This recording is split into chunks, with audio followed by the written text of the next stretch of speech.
बच्चों last lecture में हम लोग addition of more than two vector discuss कर रहे थे, ठीक है। पॉलीगॉन एंड कंपोनेंट मेथड हमने पढ़ा है। उसी डिस्कशन को आगे कंटिन्यू करते हुए उसी पे मैंने एक क्वेश्चन यहाँ पर है आपके सामने, थोड़ा सा क्वेश्चन की प्रैक्टिस करते हुए आगे बढ़ेंगे हम। क्या है क्वेश्चन, जरा पढ़े तो सही। These are the three forces, 2 newton, 1 newton and 4 newton, ठीक है। Three forces are acting on a particle shown in figure. यहाँ पे पॉइंट ओ पे कोई पार्टिकल है, इस पार्टिकल पे तीन फोर्सेस एक्ट कर रहे हैं, 1 2 3, ऐसे तीन फोर्सेस एक्ट कर रहे हैं। To have the resultant force only along y direction. Resulting force कहां मिलना है? Only along y direction. The magnitude of minimum additional force needed is. Options आपके सामने हैं, 0.866 न्यूटन, 1.732 न्यूटन, 0.5 न्यूटन, 4 न्यूटन, ठीक है। इन तीनों फोर्सेस का रिजल्टेंट कहां मिलना है? वाई डायरेक्शन में। ये क्वेश्चन है कि इन तीनों फोर्सेस का रिजल्टेंट वाई डायरेक्शन में मिले तो इस पार्टिकल पे जो फोर्सेस एक्ट कर रहे हैं उन फोर्सेस की वजह से रिजल्टेंट, इन तीनों का रिजल्टेंट नहीं, जो फोर्सेस एक्ट कर रहे हैं वो पार्टिकल पे जो रिजल्टेंट वाई डायरेक्शन में मिले, इस बात के लिए हमें कितना मिनिमम एडिशनल फोर्स और चाहिए होगा। इसका मतलब यह है कि इन तीनों का रिजल्टेंट वाई डायरेक्शन में एक्ट नहीं कर रहा होगा, ठीक है। तो मैं आपको याद दिला दूं हमने क्या किया था। हमने ये किया था बच्चों कि अगर हमारे पास ऐसे वेक्टर्स हैं, बहुत सारे वेक्टर्स हैं, 1 2 3 4, ऐसे बहुत सारे वेक्टर्स हैं, ठीक है। ये F1 है, ये F2 है, फोर्सेस ले रहे हैं हम एग्जांपल। ये फोर्सेस वेक्टर क्वांटिटी है, फोर्स वेक्टर क्वांटिटी है, सारे वेक्टर के लिए यही बात है। अगर मेरे पास ये वेक्टर है 1 2 3 4, ये एक्स एक्सिस है, ये वाई एक्सिस है, तो इनका रिजल्टेंट हमने कैसे निकाला था? सारे वेक्टर्स का अगर हमें एंगल पता हो एक्स एक्सिस या वाई एक्सिस, किसी भी एक्सिस से, तो हमने इसका एक्स कंपोनेंट निकाला था, इसका वाई कंपोनेंट निकाला था, इसका एक्स निकाला था, इसका वाई निकाला था, इसका एक्स और वाई, सारे वेक्टर के एक्स कंपोनेंट को जोड़ के हमने नेट एक्स कंपोनेंट निकाल लिया था।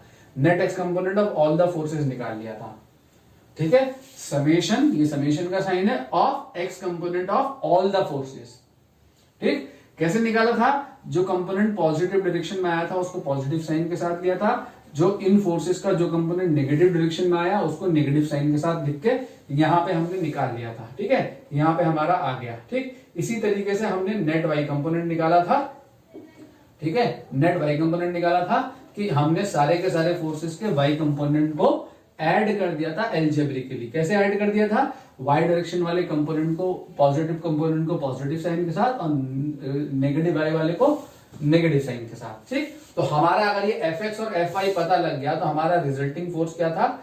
F is equal to Fxi cap plus Fyj cap.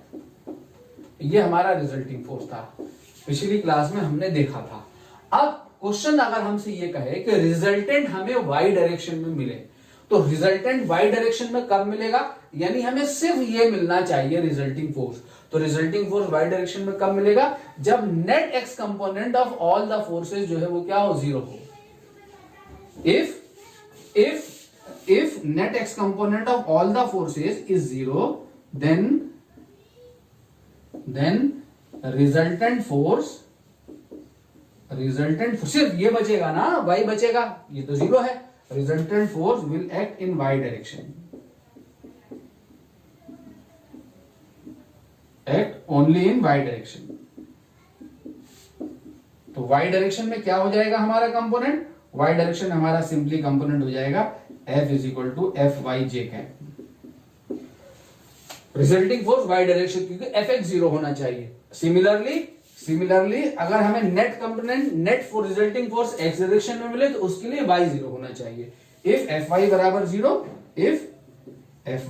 0, तो हमारा रिजल्टिंग फोर्स जो होगा वो क्या होगा? ओनली x कंपोनेंट मिलेगा, ओनली x डायरेक्शन में मिलेगा, ठीक है। तो क्वेश्चन हमारा यही कह रहा है कि रिजल्टिंग फोर्स हमारा कहां आना चाहिए? वाई डायरेक्शन में। To have the resulting force in y direction, तो पार्टिकल के ऊपर एक्स डायरेक्शन में नेट फोर्स 0 होना चाहिए। एक्स डायरेक्शन में नेट फोर्स 0 होने का मतलब ये हुआ कि अगर एक्स डायरेक्शन में टोटल 5 न्यूटन फोर्स मिल रहा है पॉजिटिव एक्स डायरेक्शन में, तो इतना ही फोर्स 5 न्यूटन का नेगेटिव एक्स डायरेक्शन में मिलना चाहिए, ठीक है। तो दोनों forces equal and opposite forces, 5 Newton इधर और 5 न्यूटन इधर एक दूसरे को कैंसिल आउट कर देंगे, 5 - 5 0 हो जाएगा। इक्वल एंड अपोजिट फोर्सेस एक दूसरे को कैंसिल आउट कर देंगे, रिजल्टिंग फोर्स इन एक्स डायरेक्शन में 0 होगा, सिर्फ और सिर्फ वाई डायरेक्शन में फोर्स बचा रह जाएगा, सिर्फ वाई डायरेक्शन में बचा रह जाएगा। ठीक है, क्लियर। अगर हमें एक्स डायरेक्शन में कुछ रिजल्टेंट मिल जाए, अगर मान लो मैं इस क्वेश्चन को करने का तरीका क्या होगा, बहुत आसान तरीका है। हमें वाई डायरेक्शन में रिजल्टेंट फोर्स चाहिए, तो जब हमें वाई डायरेक्शन में रिजल्टेंट फोर्स चाहिए तो हमें सिर्फ एक्स कंपोनेंट को देखने की जरूरत है, हमें सिर्फ एक्स कंपोनेंट को देखने की जरूरत है, दूसरा कंपोनेंट देखने की जरूरत नहीं है। तो मैं निकालता हूं net x component, net x component of all forces. देखो मिल रहा है या नहीं मिल रहा है, और मिल रहा है तो कहां मिल रहा है, कहां मिल रहा है x component, F x is equal to, इसको कंपोनेंट में ब्रेक करूं, ये एंगल मेरा यहां मैंने मेंशन नहीं किया, यहां पे ये एंगल 30 डिग्री का है। ठीक है, ये वाला एंगल जो है वो 30 डिग्री का एंगल है। तो इसको कंपोनेंट में यहां से चलता हूं तो ये वाई एक्सिस से एंगल बना रहा है कितना, 30 डिग्री। तो ये वाला कंपोनेंट होगा कॉस और एक्स कंपोनेंट होगा साइन वाला, तो इसका एक्स कंपोनेंट होगा 1 into sine 30 degree, 1 into sine 30 degree. ठीक है, ये इसका कंपोनेंट देखो ऐसे बनेगा पैरेललोग्राम बच्चों, जब ऐसे बनेगा पैरेललोग्राम तो ये एक्स एक्सिस से एंगल बन रहा है 60 डिग्री, तो ये वाला कंपोनेंट आएगा हमारा ये वाला कंपोनेंट आएगा -4 cos 60 डिग्री। ठीक है, और यहां पे देखो ये वाई एक्सिस से एंगल बन रहा है 30 डिग्री, तो इसका कंपोनेंट यहां अगेन पॉजिटिव वाई डायरेक्शन में जा रहा है, इधर को कितना आएगा +2 sin 30 डिग्री। ठीक है बच्चों, तो हमारा नेट एक्स कंपोनेंट क्या आया जरा देखो, हमारा नेट एक्स कंपोनेंट आया sin 30 की वैल्यू आ गई 1/2, cos 60 की वैल्यू अगेन 1/2, ठीक है, एंड sin 30 की वैल्यू अगेन 1/2।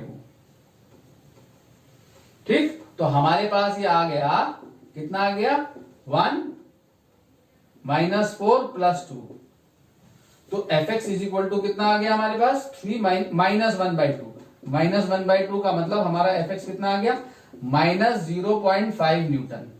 ठीक है, यानी कि इस क्वेश्चन में हमें ये कह रहा है कि हमारे पास पार्टिकल पे जो फोर्स एक्ट करना चाहिए, टोटल फोर्स, वो ओनली वाई डायरेक्शन में एक्ट करना चाहिए, और जो फोर्सेस यहां लगाए गए हैं उसके अकॉर्डिंग हमारे पास इन सारे फोर्सेस का रिजल्टेंट हमें एक्स डायरेक्शन में मिल रहा है 0.5 न्यूटन, और वो 0.5 न्यूटन कहां मिल रहा है, नेगेटिव एक्स डायरेक्शन में मिल रहा है 0.5 न्यूटन का फोर्स।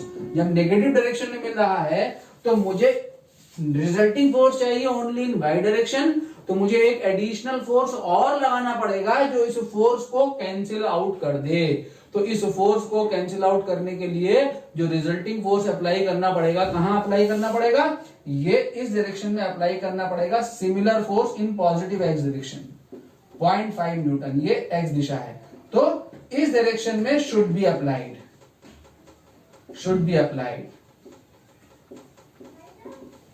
ठीक है, ये इस डायरेक्शन में एक्ट कर रहा है। ठीक है, सो सिंस, तो यहां पे इस बात को लिखोगे, since x component of net x component, since net x component of all three forces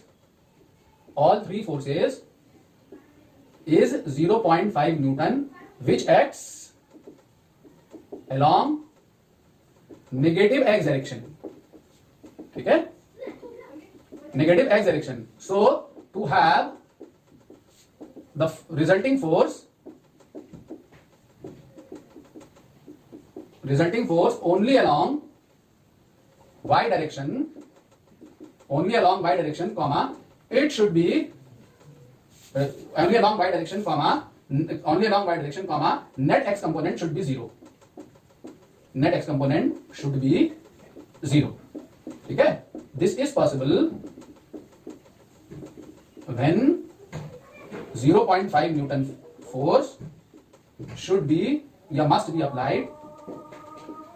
applied along positive x direction. So to have the resultant along only along y direction, तो 0.5 Newton का force हमें कहां लगाना है, positive x direction में लगाना है। ठीक है, ये हमारा आंसर है। क्लियर बच्चों? नेक्स्ट टॉपिक है बच्चों हमारा resolution of vector. Resolution means component. ठीक है, रिजोल्यूशन या component of vector in space.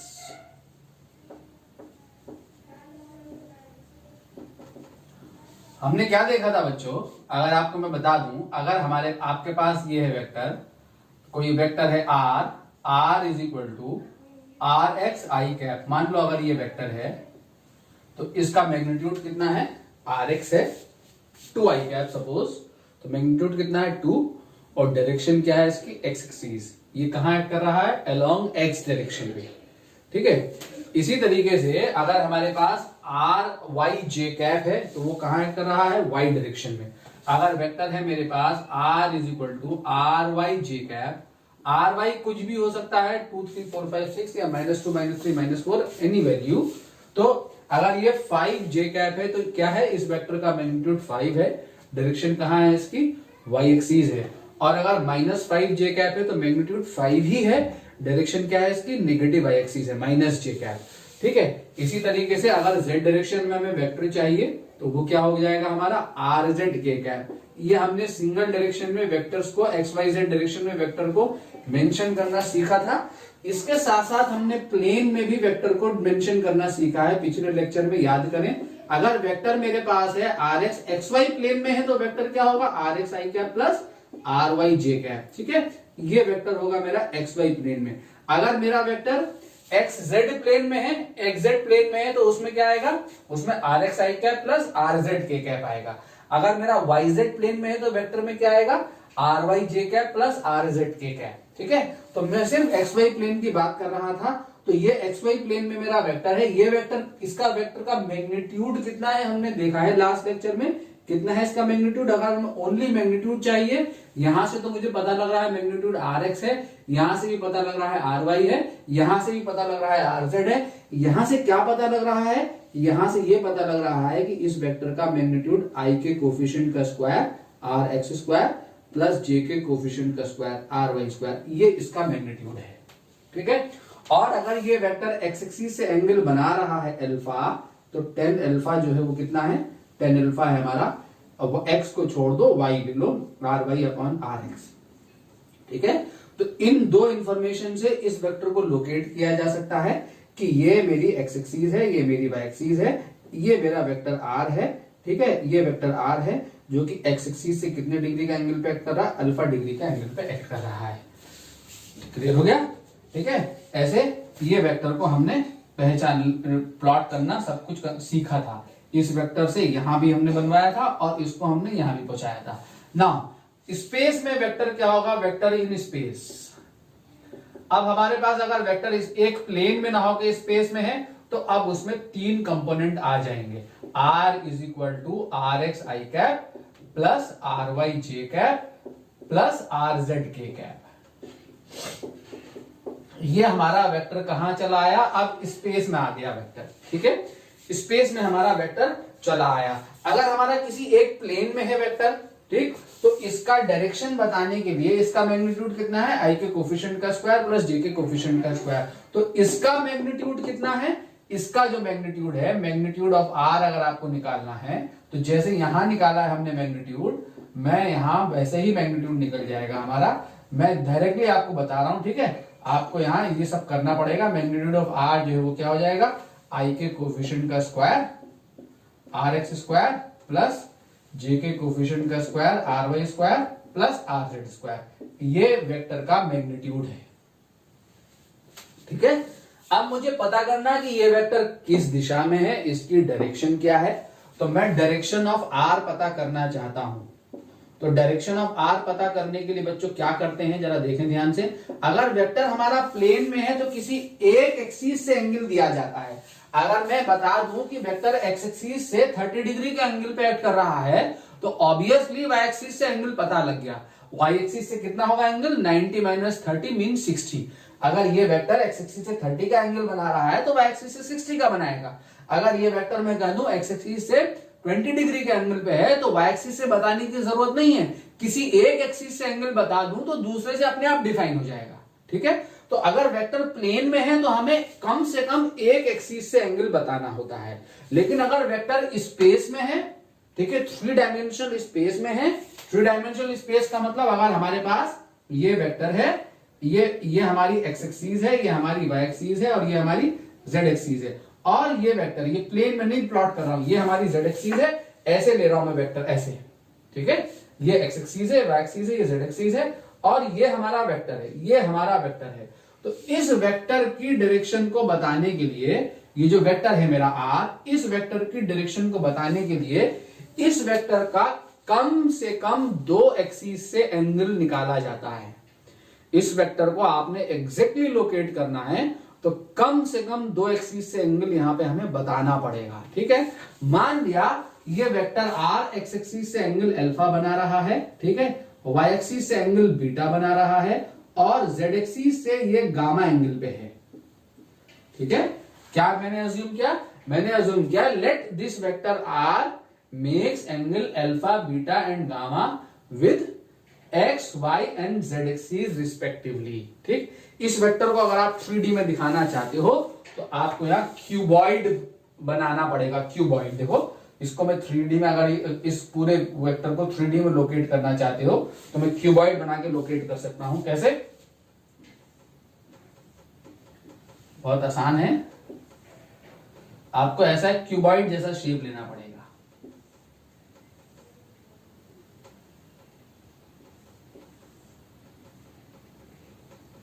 ठीक है,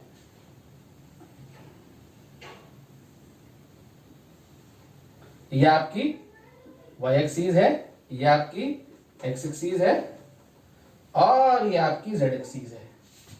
ठीक है, और ये जो वेक्टर है आर, ये वेक्टर आर अपोजिट डायगोनल ले लो। इसके अपोजिट डायगोनल कौन है?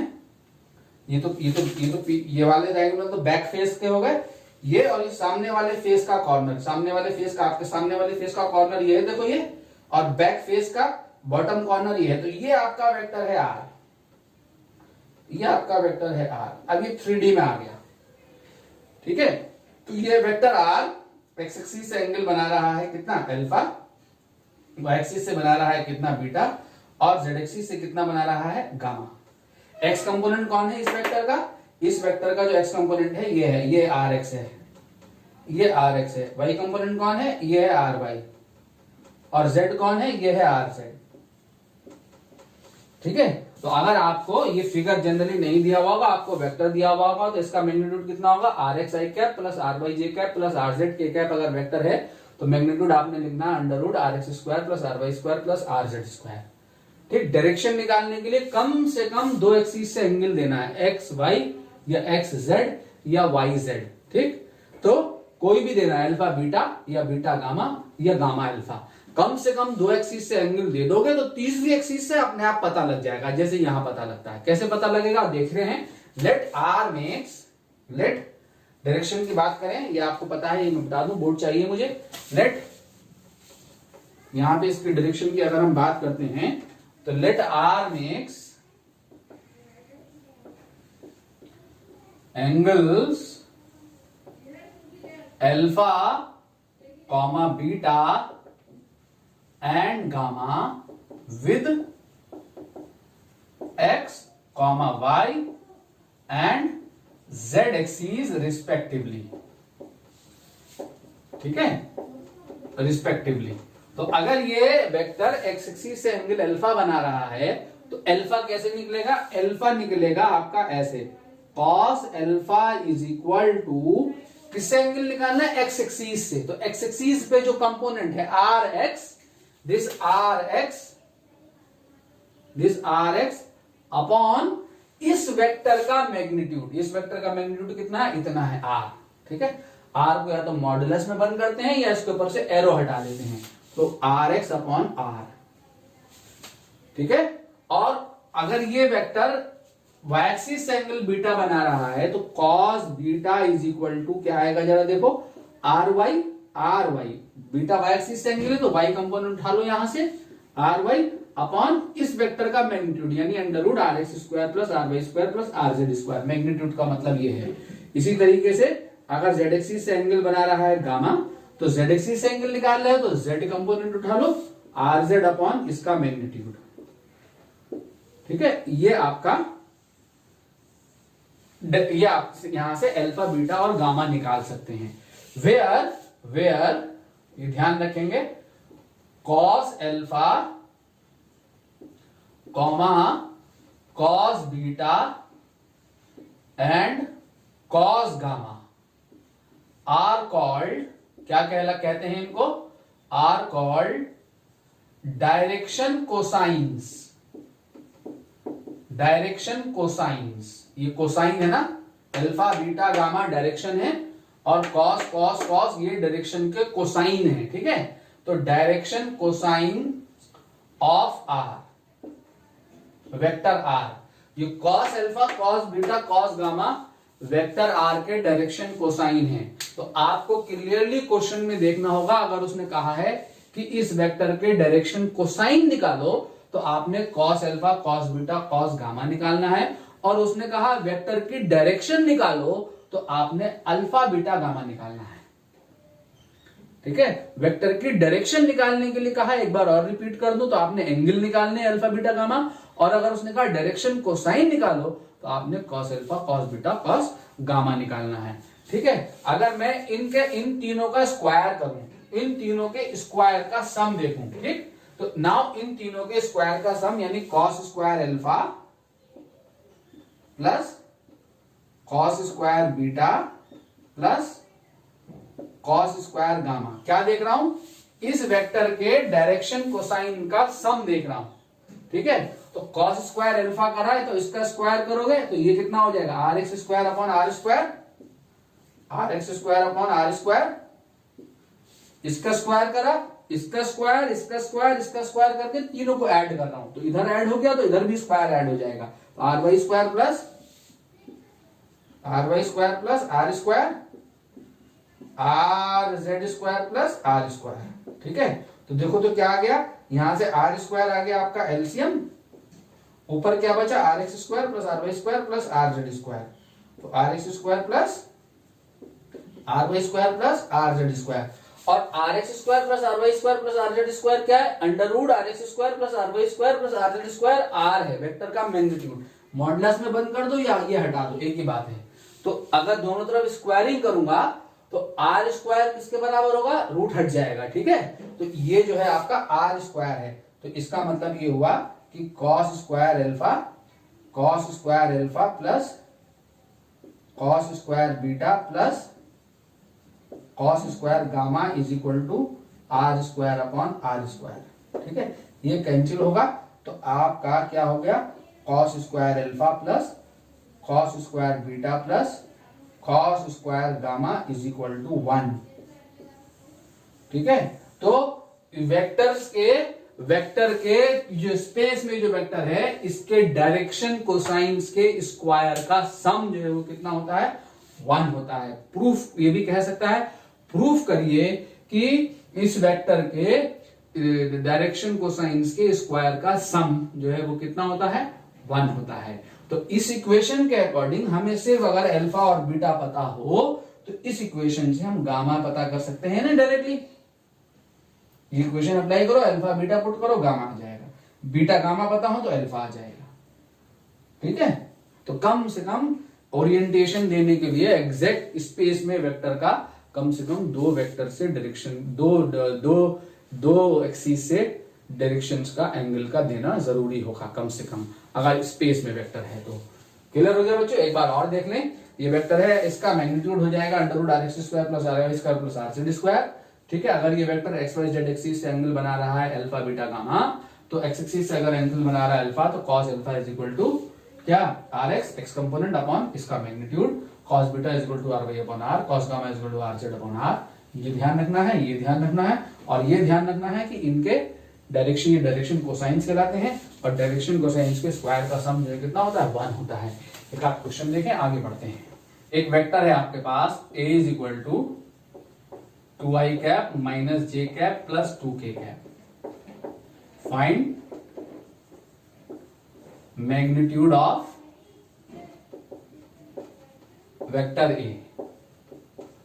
ठीक है, वेक्टर ए का मैग्नीट्यूड आपने यहां बताना है। ठीक है, और आपने बताना है angle of a with x axis, ये बताना है। और आपने बताना है direction cosines of a, direction cosines of a, ये तीन चीजें बतानी है। ए मतलब वेक्टर ए, एक के ऊपर वेक्टर लगा हुआ है। ठीक है, तो मैग्नीट्यूड ऑफ वेक्टर ए कितना हो जाएगा जरा देखें, बहुत इजी है, कुछ नहीं है इसमें। मैग्नीट्यूड ऑफ वेक्टर ए कितना हो जाएगा, मैग्नीट्यूड ऑफ वेक्टर ए हो जाएगा अंडर रूट आई का कोफिशिएंट कितना है, 2 का स्क्वायर, जे का कोफिशिएंट कितना है, -1 का स्क्वायर, के का कोफिशिएंट कितना है, 2 का स्क्वायर। ठीक है, तो मैग्नीट्यूड कितना आ गया, 2 2 4, -1 का स्क्वायर +1 और 2 2 4 कितना आ गया, अंडर रूट 9, और अंडर रूट 9 जो है वो कितना होगा, 3 मैग्नीट्यूड ले रहे हैं। ठीक है, ओनली पॉजिटिव वैल्यू लेंगे। ठीक है, तो आपका ए जो है वो कितना आ गया, 3 आ गया, इसका मैग्नीट्यूड कितना है, 3 है। नाउ बी पार्ट में कह रहा है angle of a with x axis, let a makes angle alpha with x axis. तो एक्स एक्सिस से अगर एंगल अल्फा बना रहा है तो आपके पास क्या है formula, cos alpha is equal to इसका x component a x upon इसका मैग्नीट्यूड। ठीक है, इसका एक्स कंपोनेंट देखो यहां से उठाओ, आई कैप का कोफिशिएंट कितना है, 2, तो cos alpha is equal to जो है वो कितना है, 2, और मैग्नीट्यूड कितना है, 3, 2/3। तो अल्फा निकालना है आपने, एंगल निकालना है, तो कॉस इनवर्स 2/3 ऐसे लिख दोगे। ठीक है, 2/3 के लिए वैल्यू तो हमें पता नहीं है ना, 0.67 के आसपास आएगा ये। ठीक है, नहीं तो ये 0.67 के आसपास वैल्यू आएगी, तो इसकी वैल्यू तो हम जानते हैं, तो इतना लिख के छोड़ देते हैं। ठीक है, alpha is equal to cos inverse 2/3। C part में क्या निकालना है, डायरेक्शन कोसाइंस निकालने एक है, तो डायरेक्शन कोसाइंस निकालने है, तो पहला डायरेक्शन कोसाइन, अब डायरेक्शन कोसाइन मतलब cos alpha cos beta cos gamma निकालना है। तो पहला डायरेक्शन कोसाइन होगा cos alpha is equal to ax upon a। तो ax देखो कितना है यहाँ 2, a कितना है यहाँ 3, तो 2/3। कॉस बीटा देखो कितना होगा यहाँ y component upon ay upon k, ay देखो कितना है यहाँ -1, और a कितना है यहाँ मैग्नीट्यूड a का 3। ठीक है, -1/3। और कॉस बीटा देखो यहाँ कितना है, कॉस बीटा यहाँ कितना है az अपॉन a, az कितना है यहाँ देखो जरा 2, और a कितना है 3। ठीक है, ये आ गया। डी पार्ट में आपसे ये भी कह सकता है, डी पार्ट में ये भी कह सकता है कि शो दैट क्या, कि cos square alpha plus cos square beta plus cos square gamma is equal to 1, कि डायरेक्शन कोसाइंस के स्क्वायर का सम 1 होता है। तो डायरेक्शन कोसाइंस आपने ये निकाल लिए, अब यहां से शो कर दो, तो cos square alpha plus cos square beta plus cos square gamma यहां ले रहे हो आप, तो cos square alpha, cos alpha की वैल्यू पुट करो कितनी होगा 2/3, तो यहाँ 2/3 रखोगे तो 2/3 का स्क्वायर हो जाएगा। यहाँ कॉस बीटा रखो, कॉस बीटा कितना है -1/3, तो यहाँ -1/3 का स्क्वायर हो जाएगा। ठीक है, यहाँ रखो कॉस गामा कितना है 2/3, तो यहाँ पे क्या हो जाएगा 2/3 का स्क्वायर हो जाएगा। हो गया। ठीक है, ये कितना आ गया 4/9, ये कितना आ गया 1/9, ये कितना हो गया 4/9, तो 9 एलसीएम 4 4 8 प्लस 9, तो कितना आ गया 9/9 इज इक्वल टू कितना आ गया 1। तो cos square alpha plus cos square beta plus cos square gamma is equal to क्या हो गया 1 हो गया, शो हो गया। यहाँ पर एलएचएस लेके चलोगे, यहां से एलएचएस इज इक्वल टू इतना, ये आपने शो कर दिया इज इक्वल टू 1। ठीक है, तो ऐसे हम यहां पर वेक्टर्स का मैग्नीट्यूड निकाल सकते हैं, इसकी मैग्नीट्यूड निकाल सकते हैं, किसी एक्सिस से एंगल भी निकाल सकते हैं, मैंने x axis y axis z axis किसी से भी निकाल सकते हैं, डायरेक्शन कोसाइंस भी निकाल सकते हैं, इनके स्क्वायर का सम भी निकाल सकते हैं। बस इतनी ही बात यहां से पूछी जाती है, इतनी ही चीजों की हमें आगे जरूरत पड़ेगी क्वेश्चंस में। ठीक है बच्चों, आगे बढ़ते हैं।